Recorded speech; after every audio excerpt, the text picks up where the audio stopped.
Hey guys, welcome back to my channel. और आज हम अपने आगे का पार्ट कंप्लीट करेंगे। चैप्टर को कंप्लीट करने के बाद हम एक्सरसाइज भी देखेंगे।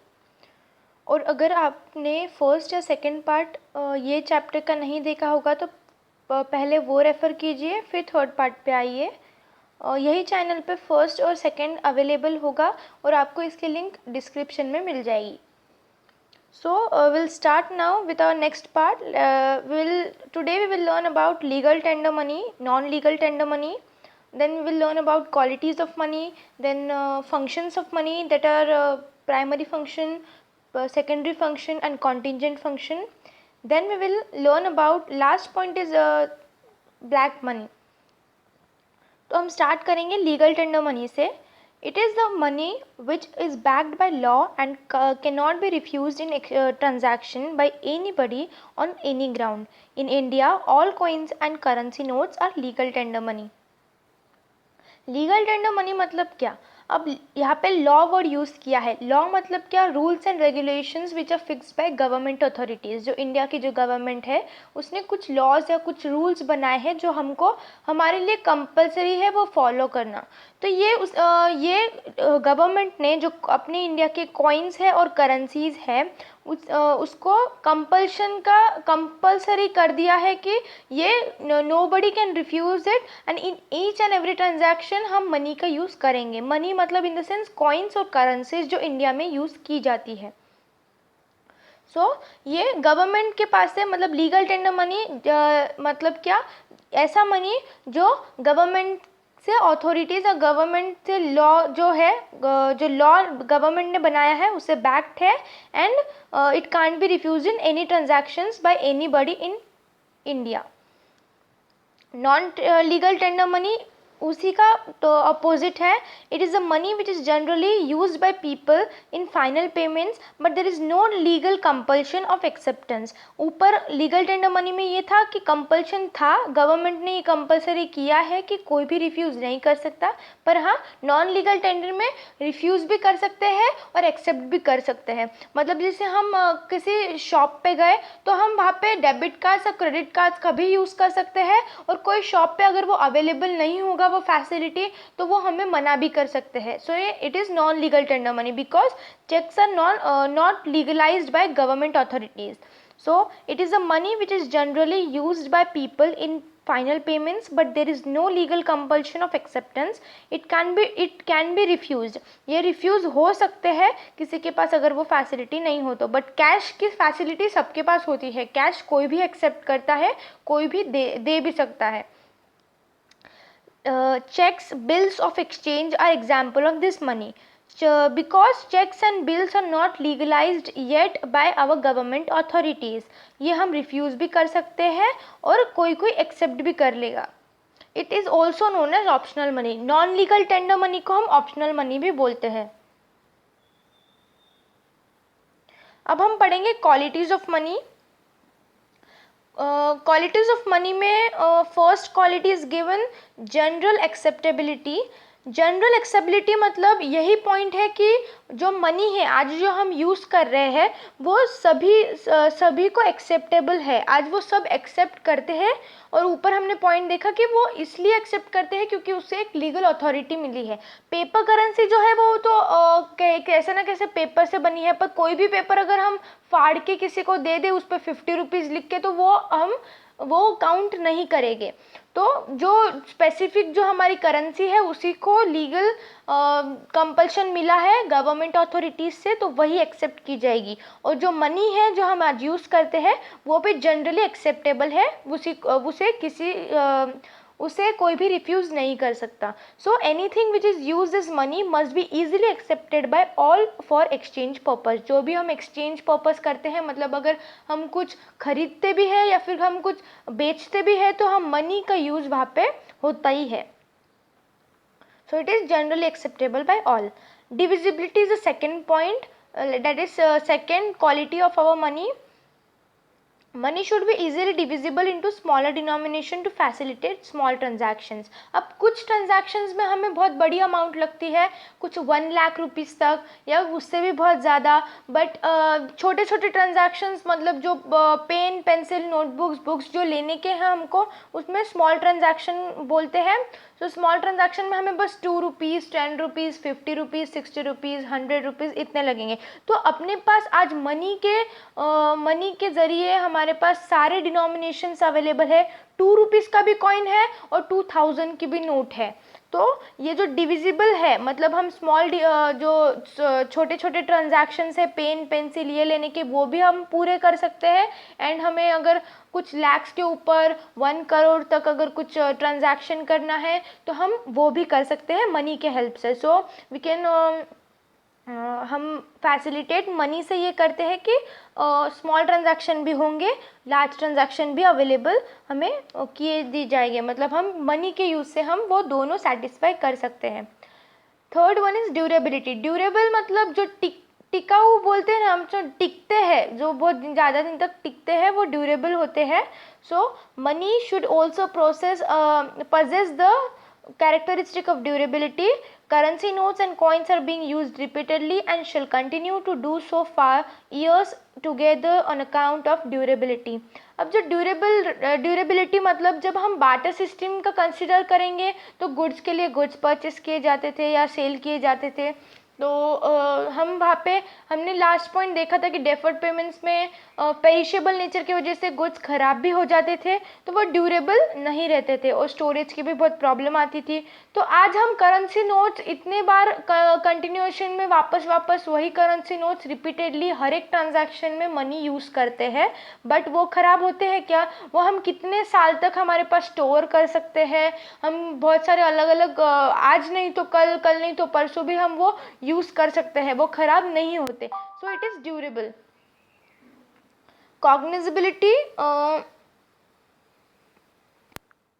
कॉग्निजिबिलिटी मतलब जो बहुत जल्दी रिकग्नाइज हो जाते हैं, जो जल्दी पहचान में आ जाते हैं। अब मनी सबसे हटके चीज़ है, पेपर का कोई भी टुकड़ा मनी से कंपेयर नहीं किया जा सकता। मनी बहुत अलग दिखती है, अपनी जो करेंसी है वो बहुत अलग दिखती है। So it is readily recognized by us. So money must be easily recognized. It should have certain distinct marks so that it can be recognized easily and to avoid confusion by receiving person. जो भी receive करेगा या जो भी लेगा, सो उनको confusion नहीं होगा। इसलिए बहुत सारे ऐसे मार्क्स किए हुए हैं मनी पे, करेंसी पे, अपने करेंसी नोट्स पे, जो मनी की तरह मनी दिखता भी है वैसा। हम बहुत जल्दी रिकग्नाइज, जो जल्दी पहचान लेते हैं कि नहीं ये करेंसी नोट है, ये 2000 की नोट है, ये 50 की नोट है, ये 100 की नोट है। ये हम जो डिफ्रेंशिएशन करते हैं वो बस उस पे जो भी मार्क्स होते हैं उसके वजह से, और वो उसको बोलते हैं कॉग्निजिबिलिटी। पोर्टेबिलिटी मतलब जो इजीली ट्रांसफरेबल रहते हैं। अब मनी जो है, पहले कैसा था बाटर सिस्टम में कि बहुत सारे गुड्स बल्की होते हैं, हेवी होते थे, सो उनको ट्रांसफ़र करना one place to another, one person to another, ये बहुत डिफ़िकल्ट जाता था।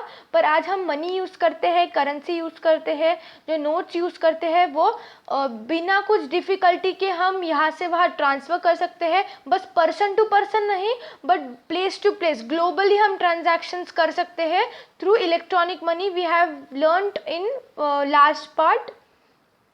तो इसे पोर्टेबिलिटी बोलते हैं। It should be easy to carry from one place to another without any difficulty, expense and inconvenience. Example is currency notes are easily portable, वो transfer हो सकते हैं यहाँ से वहाँ। Homogeneity, money of the particular denomination must be homogeneous or identical in its features। जो money है वो फीचर्स से आइडेंटिकल होता है। अभी इसके बहुत सारे फीचर्स होते हैं। 2000 की नोट्स की फीचर्स मतलब है कैरेक्टरिस्टिक। तो 2000 की नोट कुछ अलग कलर की होगी, 100 रुपीज़ की नोट कुछ अलग कलर की होगी, उस पर जो मार्क्स है वो अलग होंगे। 2000 के नोट पे 2000 लिखा है, 100 की नोट पे 100 लिखा है, 50 रुपीज़ की नोट अलग होगी। आज 10 रुपीज़ के कॉइन्स भी अवेलेबल होते हैं तो उसका कुछ अलग होगा। सो ये जो डिफरेंस होते हैं, ये जिसके जिसके अलग अलग फीचर्स है, वो हमें आइडेंटिफाई करने में बहुत ईजी जाता है। And this are identical in its features, so it is known as homogeneity. Stability मतलब money should have a stable monetary value. It serves as a measure of value to exchange goods and services. These goods can be sold and purchased in future as per requirements. Stability मतलब money की जो value है वो stable है, वो आज कल ऐसे चेंज नहीं होगी. मतलब आज अगर हमारे पास 2000 की कुछ नोट्स है तो वो कल जाके 500 की नहीं होगी, या फिर 500 की नोट्स है तो वो कल जाके बस 50 की नहीं हो जाएगी. जो नोट है वो नोट ही रहने वाली है. So it is a stable, it has a stable monetary value. Monetary मतलब मनी वैल्यू, मनी की जो वैल्यू है वो स्टेबल रहेगी. And it serve as a measure of value of exchange goods and services. जो भी एक्सचेंज हम करते हैं, ट्रांजैक्शंस हम करते हैं, वो भी हम एक मॉनिटरी वैल्यू से करते हैं, मनी से करते हैं. This goods can be sold and purchase in future as per requirements. जैसे अपने रिक्वायरमेंट्स बढ़ेंगी वैसे हम मनी को कहाँ पे भी यूज़ कर सकते हैं. आज प्रेजेंट पे वो काम नहीं आ रहा है, बट फ्यूचर में ऑब्वियसली वो कई और डिमांड्स पूरी करने के लिए काम आएंगे. Then come to functions of money. It is the most important part of this chapter as ये बहुत important part है और 8 marks के लिए या फिर broad questions में ये functions of money explain करने के लिए आता भी है. जैसे प्राइमरी फंक्शन, सेकेंडरी फंक्शन और कंटिंजेंट फंक्शंस के अलग अलग टाइप, मतलब जो फर्दर डिविजन्स है उसको भी एक्सप्लेन करना पड़ता है ब्रॉड क्वेश्चंस में. So first we will see primary functions. Medium of exchange. The most important function of money is to serve as medium of exchange. Any commodity can be purchased or sold for money. अब medium of exchange, medium मतलब क्या, एक जरिया है.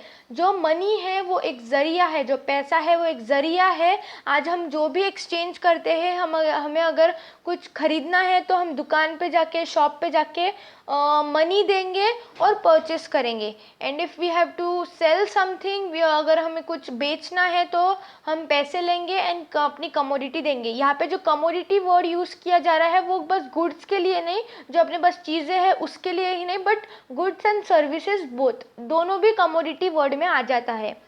So commodities are goods and services.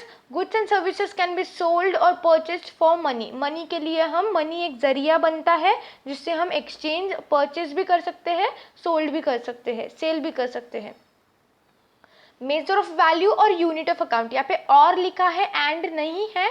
मतलब major of value मतलब ही unit of account, और unit of account आज मनी है. सो price is the value of commodity or a service expressed in terms of money. Money enables to compare the prices of commodities. जो price है, आज हम कोई भी कमोडिटी को जब कंपेयर करते हैं तो उसके प्राइस से करते हैं. जैसे एक पेन है और एक नोटबुक है, तो हम नोटबुक अगर 60 रुपीज़ की है और पेन अगर 40 रुपीज़ का है, so we will compare using its price. Means 40 rupees का पेन है और 60 रुपीज़ की नोटबुक है, तो हम प्राइस से उसका वैल्यू कंपेयर करेंगे. सो और वो भी एक्सप्रेस्ड किस में है, मनी में है. तो 40 रुपीज़, 60 रुपीज़ ये क्या है, मनी है. So price is value of commodity और a service expressed in terms of money. Money enables to compare the prices of commodities. जो मनी है वो अपने को आसान कर देता है जो अपने गुड्स है, जो भी अपनी चीज़ें हैं उसके वैल्यू कंपेयर करने के लिए. Different currencies are use to express the value of commodities in different countries. हम सबको पता है कि फॉरेन कंट्रीज में कुछ अलग करेंसी, मतलब अलग मनी का नाम होगा. मतलब जैसे रुपीज़ इन इंडिया है तो डॉलर इन यूएसए है, पॉन्ड इन यूके है, येन इन जापान है, और ऐसे बहुत सारे. Income and expenditures of all kinds and assets and liabilities are stated in terms of money as a unit of account. अब यहाँ पे देखो, इनकम मतलब जो अपनी कमाई होती है उसे इनकम बोलते हैं, और एक्सपेंडिचर्स जो अपने एक्सपेंसेस होते हैं, डे टू डे लाइफ में जो एक्सपेंसेस हम लगाते हैं वो एक्सपेंडिचर्स होते हैं. और एसेट्स मीन्स क्या, वॉट एवर वी ओन्स, जिसके हम मालिक है, जो हमारी चीज़ें हैं वो एसेट्स है. आज अगर हम कुछ खरीदते हैं तो वो अपना एसेट बन जाता है. अपने लैंड है, प्रॉपर्टीज़ है, प्लॉट्स है, car, our mobile phone is our asset, our books are our asset, our pen, pencil, calculator, all are our assets. So whatever we own is our asset. Also our cash is our asset because we own that, we own our cash, so it is asset. So whatever we own is asset and liabilities means whatever we owe means जो हमें देना है, जो हमें देना बाकी है वो अपनी लाइबिलिटी होती है. Assets means whatever we own. दो इनकम है, अपनी कमाई, एक्सपेंडिचर्स, एसेट्स, लाइबिलिटीज, ये जो भी है वो कौन किसके टर्म्स में हम स्टेट करते हैं, किसके टर्म्स में हम बोलते हैं, मनी के टर्म्स में, कि मेरे पास इतने इतने इसका एसेट है, मेरे पास इतनी लाइबिलिटी बाकी है. And then and also money is unit of account. So we have learned 2 points in primary function, that is medium of exchange, and second one is measure of value or unit of account. Secondary function में first point is standard और deferred payments. Deferred payments मैंने बोला था future payments होते हैं. Under barter system taking loans was easy but its repayment was difficult because loan was in the form of grains, cattle, etc. Money has overcome this difficulty. Payments to be made at future date is called deferred payments. देखो यहाँ पे deferred payments की definition दी है. Payments to be made at future date is deferred payments. By serving a standard measure of payment over a time money makes borrowing and lending easy. अब देखो barter system में हमने पढ़ा था कि जब हम लोन लेते हैं तो उसका रीपेमेंट कुछ पेरिशेबल कमोडिटीज़ होती है जो जल्दी ख़राब हो जाती है, उसके वजह से बहुत डिफ़िकल्ट हुआ करता था और स्टोरेज की भी बहुत प्रॉब्लम्स आया करती थी. जो ग्रेन्स है, कैटल्स है, जो हम एक्सचेंज में यूज़ करते थे बार्टर सिस्टम में, तो उसमें बहुत सारी डिफ़िकल्टीज़ थी. तो मनी ने ये डिफ़िकल्टी ओवरकम किया. जो पेमेंट्स हम फ्यूचर में करते हैं उसे डेफर्ड पेमेंट्स बोलते हैं. एंड जो मनी है, आज जो मनी हम यूज़ करते हैं उसकी कोई दिक्कत नहीं आती है जब हम फ्यूचर पेमेंट में भी पेमेंट करें. तो अगर हमें किसी से कुछ लोन लेना है, हमने 10 लाख रुपीज़ का सपोज किसी से लोन लिया, तो वही हम 10 लाख रुपीज़, अभी तक अगर इंटरेस्ट बोला उसने तो इंटरेस्ट भी हम कुछ 2 साल बाद भी हम वो 10 लाख रुपीज़ वही कंडीशन में लेंड भी कर सकते हैं, हम दे भी सकते हैं उसको. मनी जो है वो ड्यूरेबल है, जैसे हमने क्वालिटीज़ में देखा, तो वो ख़राब नहीं होते. मनी जो अपनी करेंसी नोट्स है वो ख़राब नहीं होते. As a standard of deferred payments वो एक्ट करता है, तो वो सेकेंडरी फंक्शन में आता है. स्टोर ऑफ वैल्यू, जैसे हमने आज कुछ हम जिसे बोलते हैं बचत करके रखी या फिर सेविंग्स करके रखी, प्रोविजंस करके रखी, वो फ्यूचर के लिए. जैसे हम फ्यूचर में कुछ हमें डिमांड्स पूरी करने के लिए हम जो आज सेविंग्स करके रखते हैं उसे स्टोर ऑफ वैल्यू, मतलब आज हम जो स्टोर करके रखते हैं, मनी की जो स्टोर करके रखते हैं उसे हम, वही पॉइंट यहाँ पे डिस्कस किया जा रहा है. Money acts as a store of value. Money not only satisfies wants in present but also makes provision for satisfaction of wants in future. This is possible due to savings. According to Lord J.M. Keynes, money is a link between the present and future. अब यहाँ पे यही बताया जा रहा है कि हमें अगर फ्यूचर में कुछ वॉन्ट्स है, तो अगर हमने कुछ सेविंग्स की तो फिर हम वो फ्यूचर में भी यूज़ कर सकते हैं. ऐसा नहीं है कि बस आज हमारे पास 10 लाख रुपीज़ है हाथ में और आज ही हम खर्च कर डालेंगे. नहीं, हम सेविंग्स कर सकते हैं. सेविंग्स किया तो हमें फ्यूचर में भी वही सेविंग्स काम आएंगे. we can satisfy our wants in future as well. J.M. Keynes ने भी ये बताया है कि money is a link between present and future.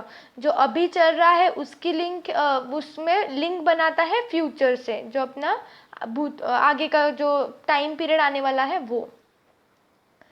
Transfer of value में ये है कि हमने पोर्टेबिलिटी का एक पॉइंट देखा था कि जो भी मनी है उसकी क्वालिटी पोर्टेबिलिटी है. तो उसमें हमने देखा कि money can be transfer from one person to another और one place to another.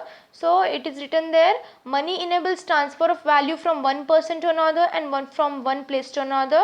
Real assets like buildings, plot, shop, agriculture land, etc. can be sold at one place and can be purchased at another place with the help of money.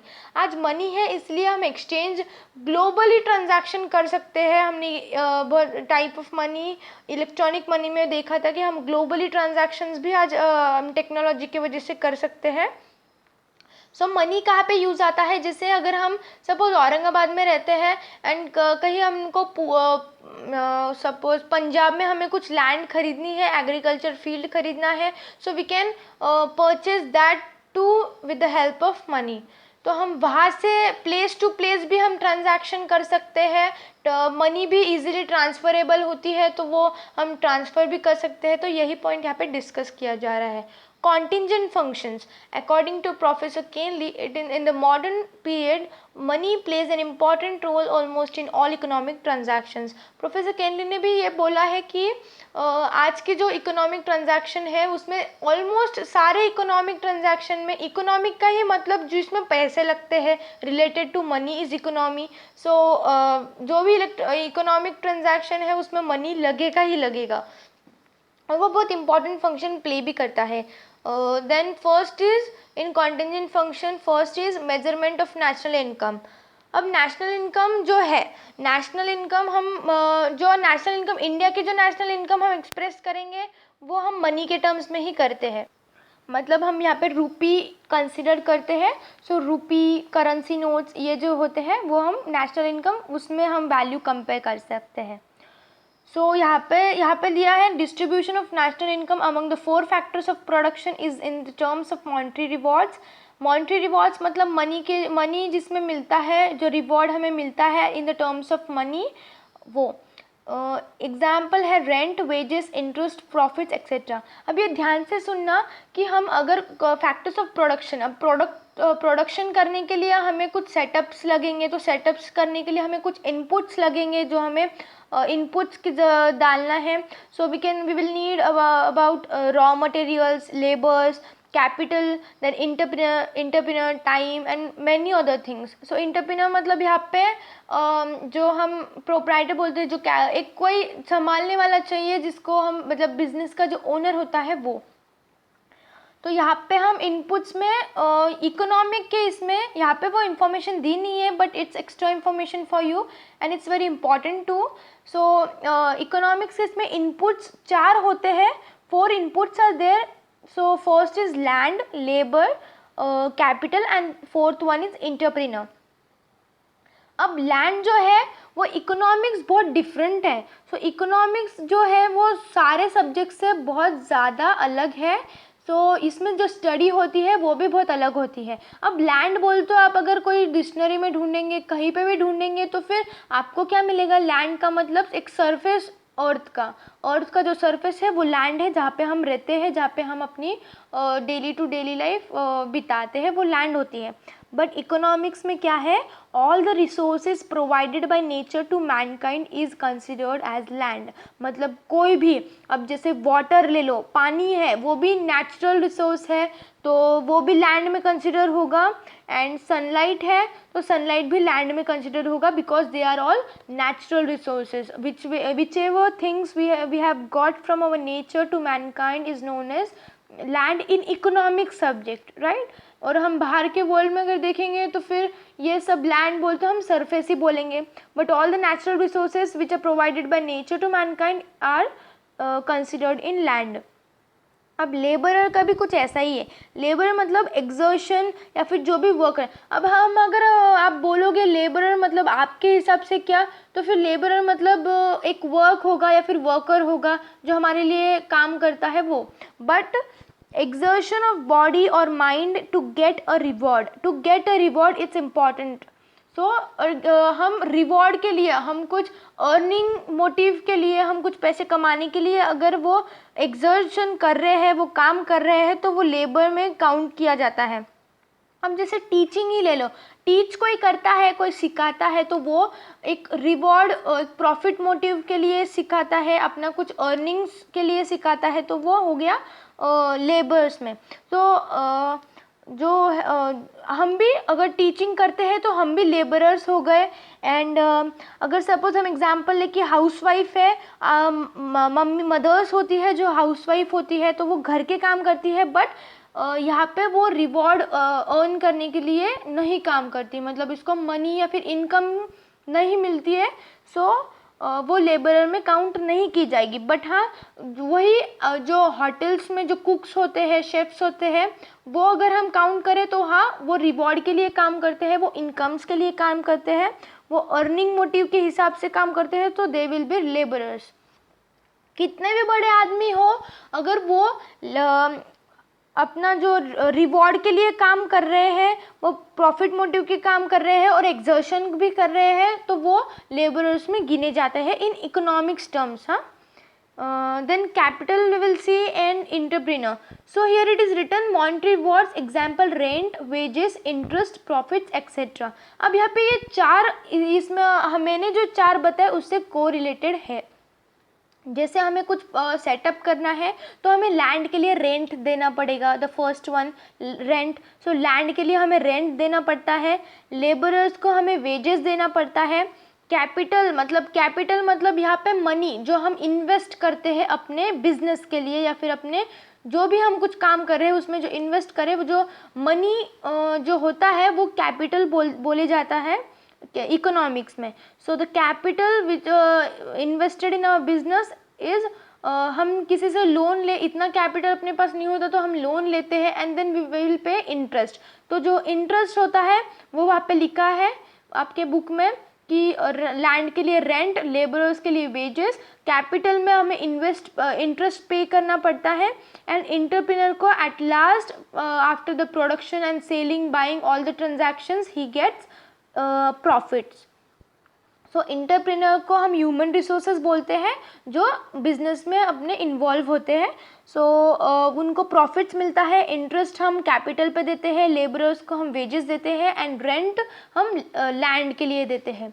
Now will come to second point, basis of credit. Commercial banks create credit money on the basis of primary deposits and money provides a liquid base for creation of credit money. अब credit money मतलब जो उधार के जो money होते हैं ना, जो बैंक हमें लोन्स प्रोवाइड करती है वो अपने ही मनी से करती है। एंड जो प्राइमरी डिपॉजिट से यहाँ पे बोला जा रहा है, तो प्राइमरी डिपॉजिट मतलब जो भी हम डिपॉजिट बैंक में करते हैं, अपने बैंक अकाउंट में सेविंग्स जैसे करते हैं हम, वो प्राइमरी डिपॉजिट्स होते हैं अपने। सो जो बैंक्स होते हैं वो क्रेडिट मनी अपने ही पैसों से बनाती है and money provides a liquid base for creation of credit money. So हम जब वो बैंक लोन लेने जाते हैं, सो हम एज अ मनी के तौर पे हम वो वैल्यू कंसिडर करते हैं कि हमें मनी मिल रहा है, ना कि कोई गुड्स या फिर कमोडिटीज़। तो हम लोन भी लेते हैं तो हम मनी के फॉर्म में लेते हैं। So here it is written basis of credit. So money is basis of credit, right? क्योंकि हम जब बैंक में जाते हैं लोन्स लेने के लिए, सो हमें वो मॉनेटरी वैल्यू मतलब मनी में ही कंसिडर करते हैं हम। Impart liquidity to wealth. Money is called the most liquid asset. Asset बोल तो मैंने पहले कहा वॉट एवर वी ओन्स, जिसके हम मालिक हैं, तो हमारी मनी हमारी एसेट हो गई। देन लिक्विड, यहाँ पे लिक्विड मतलब ऐसा है कि जिसे हम कन्वर्ट कर सकते हैं। जैसे हमारे पास सपोज एक लैंड है, तो हमें वो उसे कैश में कन्वर्ट करना है। सो हम वो लैंड बेचेंगे और कैश लेंगे, राइट? सो हम वो कन्वर्ट कर सकते हैं। तो money can be easily converted into any asset and any asset can be converted into money. Example, a person can purchase gold and if he wants he can sell it and purchase government bonds and securities etcetera. अब हम दूसरा example लेते हैं, जैसे हम car और furniture है, but car suppose एक के पास कार है, एक के पास फर्नीचर है। मेरे को कार दे के फर्नीचर लेना है, बट वो जो सामने वाला है उसे कार नहीं चाहिए, तो ये जैसे बाटा सिस्टम जैसा हो गया। तो यहाँ पे ट्रांजैक्शन पॉसिबल नहीं है। बट हाँ, अगर हमें कैश के मतलब कैश से क्या पॉसिबल हो गया कि जैसे हमारे पास कैश है और सामने वाले के पास फर्नीचर है, so we will give him a cash and we will take the furniture. So हमने कन्वर्ट क्या किया, कैश को कन्वर्ट हमने हमारे फर्नीचर में किया। So money can be easily converted into any asset and any asset can be converted into money. Estimation of macro economic variables. अब economy में मैक्रो इकोनॉमिक और माइक्रो इकोनॉमिक करके दो टर्म्स आते हैं जो हम फर्स्ट चैप्टर में पढ़ेंगे। मैक्रो, हमने 10th स्टैंडर्ड में देखा होगा कि जीडीपी और जीएनपी ऐसे दो कंसेप्ट आए थे। तो जीडीपी बोलते हो ग्रॉस डोमेस्टिक प्रोडक्ट होता है, और जीएनपी बोलते हो ग्रॉस नेशनल प्रोडक्ट होता है. Macro economic variables like gross national product, that is GNP, total savings, total investment, etc. can be easily estimated in monetary terms. It also facilitates government tax collection, preparation of budget, etc. तो यहाँ पे ऐसा लिखा है कि जो macro economic है variables है, मतलब क्या, ग्रॉस नेशनल प्रोडक्ट है, टोटल सेविंग्स है, अपनी जो भी इन्वेस्टमेंट हम लगाते हैं या फिर कोई भी सेविंग्स हम करते हैं, वो सब in the form of monetary returns, मतलब मनी के फॉर्म में करते हैं. हम कोई भी पेरिशेबल गुड्स की सेविंग नहीं करेंगे, बट हाँ मनी की सेविंग करेंगे, क्योंकि वो हम फ्यूचर में भी काम आ सकती है. वो हमने सेकेंडरी फंक्शन में पढ़ा था स्टोर ऑफ वैल्यू, कि हम प्रोविजन बना सकते हैं, तो वो हम मनी के टर्म्स में स्टोर करते हैं. So it can facilitate government tax, it also facilitate government tax collection, preparation of budget, etcetera. Government जो भी टैक्स कलेक्ट करती है वो भी मॉनेटरी टर्म्स में यानी कि मनी में करती है, और preparation of budget for our country is also in the terms of monetary terms like money या फिर करेंसी, जो भी हम बोले वो. अब लास्ट पॉइंट पे हम आ गए, concept of black money. Black money ये टर्म सबने सुना होगा. ब्लैक मनी जो है वो टैक्स इवाइडेड इनकम से मिली जाती है, मतलब जो इलीगल वे से जो भी करते हैं, मतलब आज करप्शन हो गया, जो भी मैल प्रैक्टिसेस होते हैं, ब्लैक मार्केटिंग, होर्डिंग, ब्रैबरी, ये जो भी होते हैं वो ब्लैक मनी कमाने के लिए होते हैं. So black money is any money which is received in cash but not accounted for and on which tax is not paid to government. अब ये ब्लैक मनी की डेफिनेशन दी है. अब बहुत सारे बच्चे को अगर किसी ने सुना ही नहीं होगा ये टर्म, तो वो क्या लिख के आएगा एग्जाम में, black money is which, the money which is black money, the money which is not white is black money, the money which is not red is black money. But नहीं, black money जो illegal way से कमाया जाता है. Black money is any money which is received in cash but not accounted for and on which tax is not paid to government.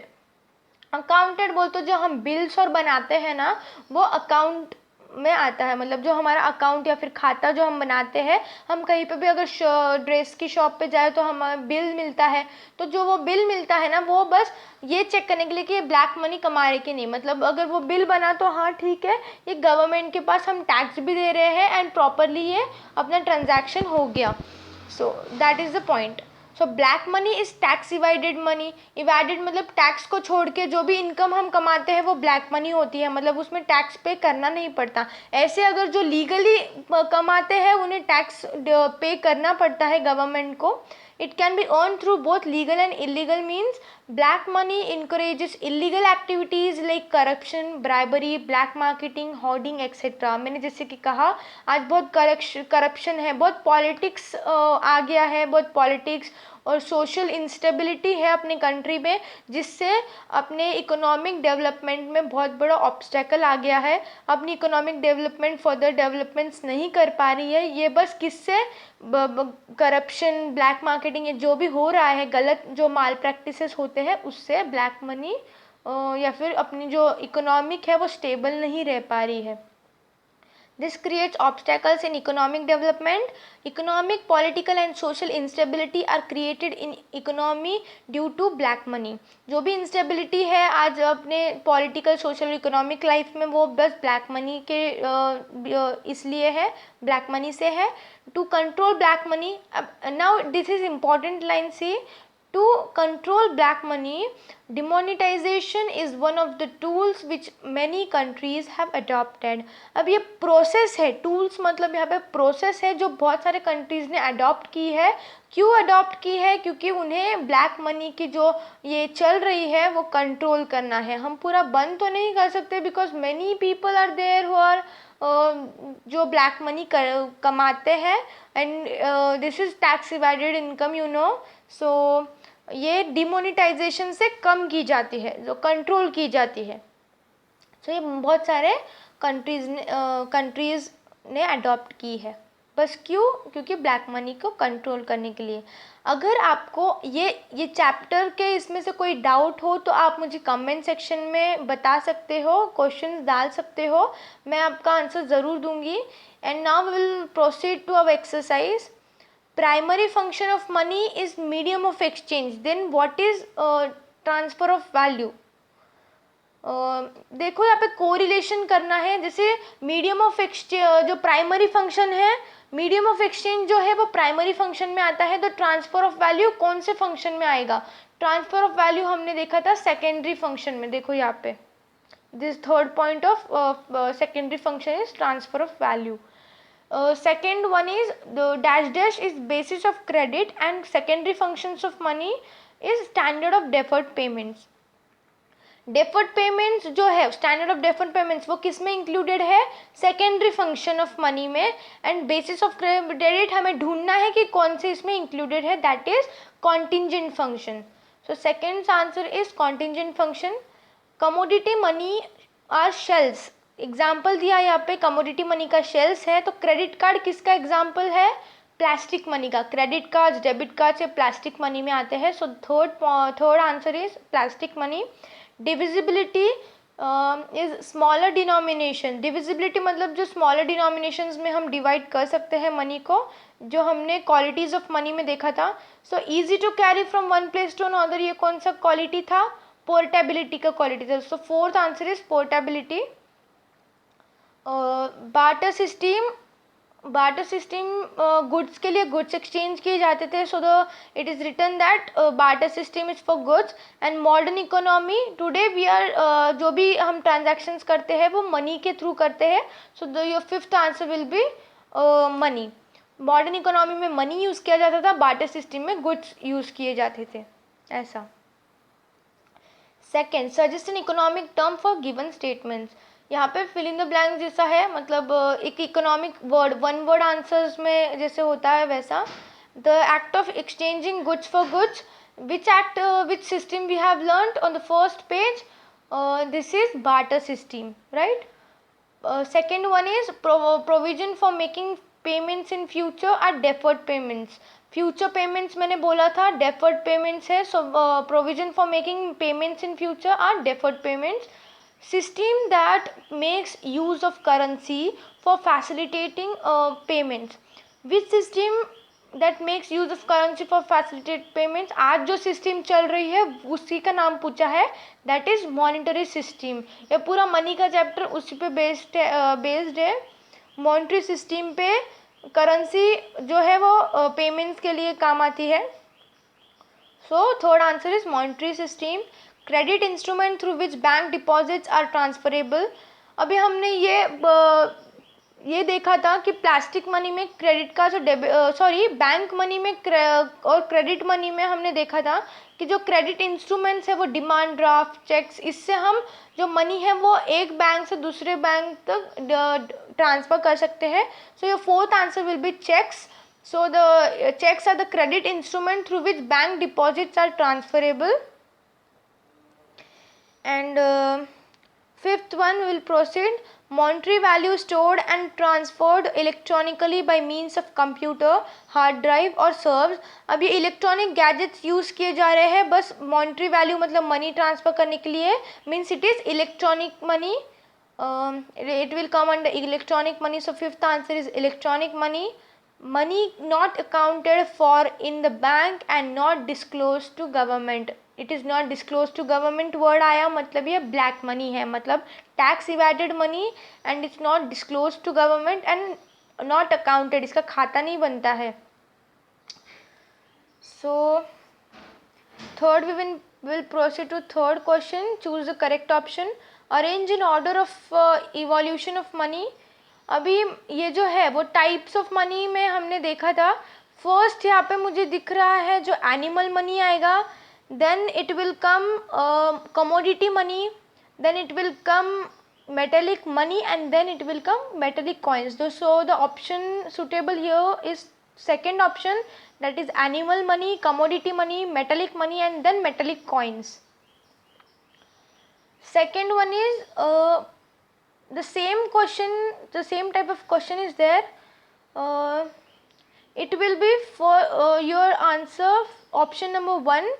That is first paper money came, then credit money came. Credit money is also known as bank money. Then plastic money, and then electronic money, right? So your second option is first option. Second question is first option. Fourth में हमें identify करना है कि यहाँ पे कौन सी, आपको कुछ स्टेटमेंट्स दिए हैं, आपको आइडेंटिफाई करना है कि इसमें कौन सी कंसेप्ट इलस्ट्रेट की जा रही है। तो वचन से provides coal from his shop to farmers in exchange for food grains. तो यहाँ पे फूड ग्रेन्स के लिए कोल प्रोवाइड की जा रही है, तो फिर यहाँ पे गुड्स के लिए गुड्स हम एक्सचेंज कर रहे हैं। तो ये हमने फर्स्ट पेज पे देखा था, ये बार्टर सिस्टम होता है। Barter system refers to exchange for goods. So the concept being illustrated here is of barter system. ये पहले दो में आपको करके दूंगी, अगले तीन आपको खुद ट्राई करने हैं। अगर आपको कुछ प्रॉब्लम आई तो आप कमेंट इसमें डाल सकते हो, मैं आपको फिर आंसर दे दूंगी। And second one is Baban Rao deposits his money in nationalised bank. Now he is depositing his money in bank, so it will be we have learnt in types of money that it will be credit money or bank money. When we deposit any we can when we deposit any primary deposits, we know that primary deposits मतलब जो हम deposit करते हैं अपने account में, so it will be bank money or credit money. So the concept being illustrated in second question is bank money और credit money. उसकी आपको थोड़ी सी इंफॉर्मेशन देनी होगी क्योंकि वहाँ पे आइडेंटिफाई एंड एक्सप्लेन बोला है। So next three you will solve, and if you face any problem please give me in comment section, I will solve your problems. State with reasons whether you agree or disagree with following statements. अब यहाँ पे हम agree है या नहीं agree है, इस पे हम हमें देना है, और अगर नहीं है तो हम क्यों नहीं, ये भी रीज़न उसे देना है। There are no difficulties in barter system. It's absolutely wrong statement because there are main 5 difficulties we have learnt already, that is lack of double coincidence of bonds, then common measure wala, indivisibility wala, storage wala, and then deferred payments wala. So this 5 main problems we have seen, we have learnt. So it is wrong, we are disagree to this. Because there are 5 main difficulties and you have to state them. Second one, there are many good qualities found in modern currency. Yes, of course modern currency जो हम money use करते हैं आज, उसके qualities हमने पढ़े, तो उसमें बहुत सारे अच्छे क्वालिटीज़ है। तो आज हम बार्टर सिस्टम नहीं है तो उसके बदले मनी है, तो मनी आज हमें किस किस चीज़ में कैसे कैसे यूज़ आ रहा है वो हमने क्वालिटीज़ में देखा। क्यों उसके डिफ़िकल्टीज़ ने मनी ने ओवरकम किया वो भी हमने देखा था। Many task are accomplished by money. Yes, absolutely correct that many task, बहुत सारे जो इकोनॉमिक ट्रांजैक्शंस है, जैसे केंद्री ने बोला था ऊपर कि जो भी ट्रांजैक्शंस है आज almost all economic transactions are performed using money. So many tasks are accomplished by money. So third one is agreed. So fourth we will go, money can be sent anywhere through electronic means. Yes, of course we have learned, we have seen for one line in electronic money that money, we can do transactions globally through electronic means, through gadgets, through computers, laptops, mobile phones. ये हम online transaction के through हम पूरे globe मतलब पूरा world में हम कुछ भी परचेज सेल कर सकते हैं। सो it is agreed, it is absolutely true statement that is money can be sent anywhere through electronic means. Sixth में ऐसा है कि आपको एक पैराग्राफ दिया है, उसमें आपको आइडेंटिफाई करना है कि कौन से टाइप्स ऑफ मनी यूज़ किए जा रहे हैं और उसकी इंफॉर्मेशन देनी है। मतलब ये इंफॉर्मेशन में कौन से टाइप्स है वो स्टेट करने हैं आपको। So Ganesh travel to the mall by bus, he gave the conductor ₹10 coin for the ticket. He purchased many commodities from the mall. At the billing counter, he gave his credit card for payment, but the billing clerk informed him that only debit cards are accepted. Since Ganesh had forgotten his debit card at home, he offered to make deferred payment by cash. अब यहाँ पे बहुत सारे types of money है, total 3 types of money यहाँ पे दिखाई दे रही है। सो फर्स्ट वन सीक्वेंस में मैं बता रही हूँ कि फर्स्ट वन उसने ₹10 का कॉइन यूज़ किया। So the coin is metallic coin. So the first money in the information given is metallic coin. The second one is, see, at the billing counter he gave his credit card. So credit, debit cards, credit cards, it comes in plastic money. The second money he used is plastic money. And the third one, he finally make a payment by cash. So cash is paper money. So the three types of money being illustrated here in this information is plastic money, metallic coin, and paper money. And second question is, explain any two of them. We have get हमको तीन types of money इसमें मिले, तो उसमें से कोई भी दो, मतलब आप कोई भी दो आप उसकी इंफॉर्मेशन बता सकते हो. अगर आपको ये लेसन में से कुछ नहीं समझा होगा या फिर एक्सरसाइज में से कुछ नहीं आ रहा होगा या कुछ डाउट होगा, तो आप मुझे कमेंट सेक्शन में बताइए, मैं उसका आंसर ज़रूर दूंगी. एंड आप first part, second part and third part, ये तीन पार्ट ये लेसन के हैं. सो आप तीनों रेफर कीजिए, आपको लेसन बहुत अच्छे से समझ में आ जाएगा. और फिर भी अगर कुछ डाउट है तो कमेंट सेक्शन ओपन ही है आपके लिए. मैं कभी भी आपको आंसर्स दे दूंगी.